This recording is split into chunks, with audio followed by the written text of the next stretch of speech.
Hi guys, it's Allison with Squiggly Pigs here, and I'm here with my guinea pig, Bean, and we are going to teach her how to spin.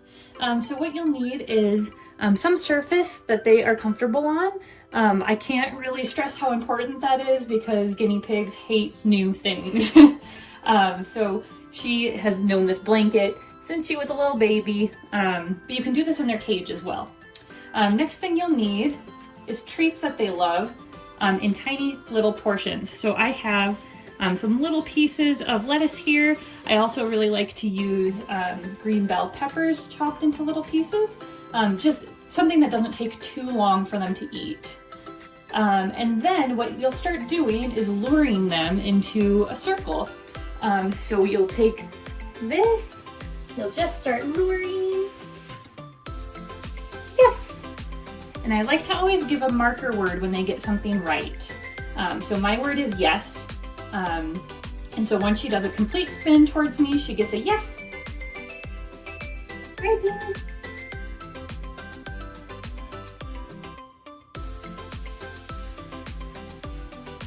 Yes. Now, if it's too hard for them to go in a complete circle, just take whatever they'll give you. We need to work at their pace.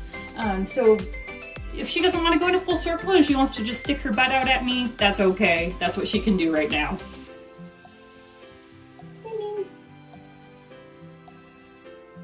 Yes. And right away, they might not move at all. They might just stretch out their head a little bit. That's okay too. Just get them motivated and make sure that they're getting treats at a decent rate. Otherwise, they'll give up. It'll be too hard.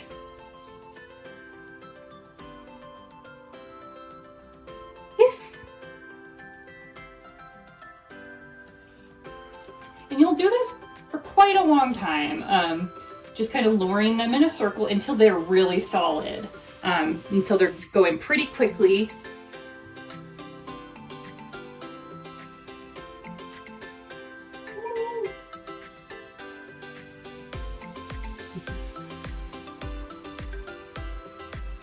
Yes. So she was letting me know it's too hard right now to go all the way in a circle. And that's okay.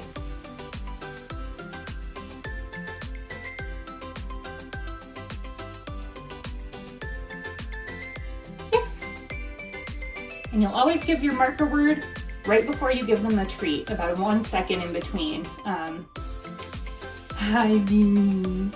Are you so excited? And I always, when I lure them, I put the food pretty close to their nose, because that makes it more enticing. Yes!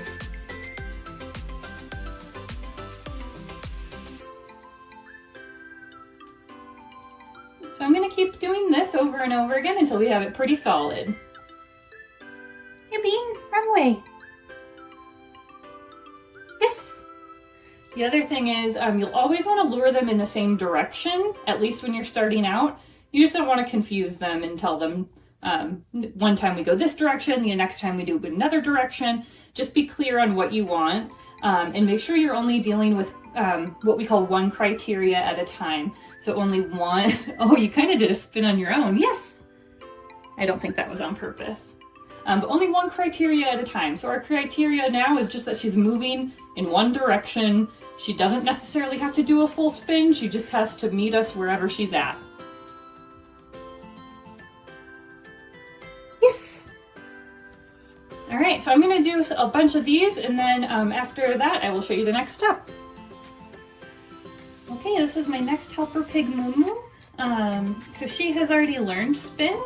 So I'll give you a little glimpse of what it looks like once they've got the luring down really well.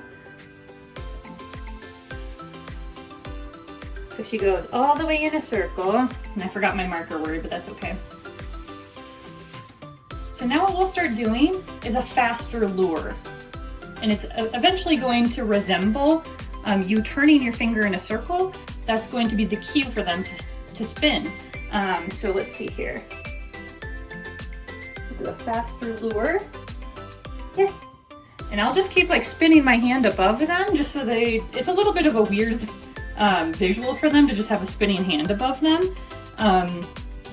But that's what the cue is going to be. Ready? Let's see.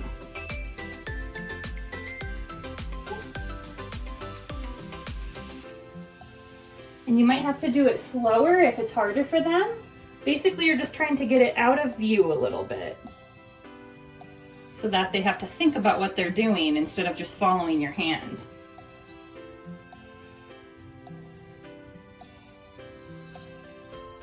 And then we can start making the hand signal even smaller. So what moves is just me twirling my finger above her.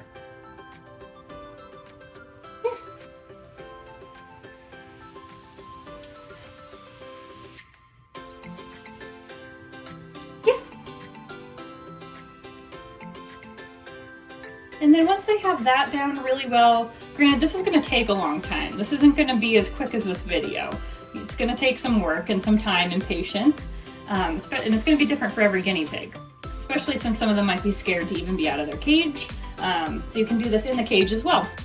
But actually after we have this down, yes, you could stop there if you want, or if you want to add a verbal cue, like spin, and you can do that. So I'll say, spin. And you always say the verbal cue before your hand signal. Mama. There you are. Mama, spin. Yes.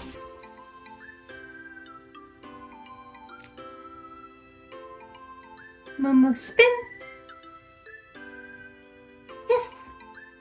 And the reason why we are saying the verbal cue before giving the hand signal is because eventually they're going to jump the gun. They're going to hear the word spin. Oh, you're going to keep on spinning, huh? They're going to hear the word spin, and they're going to spin without you even giving the hand signal. So that's why we say the verbal first. Mama, spin. Yes. All right, well, if anyone has any questions, please feel free to comment below. Otherwise, everyone have a great day.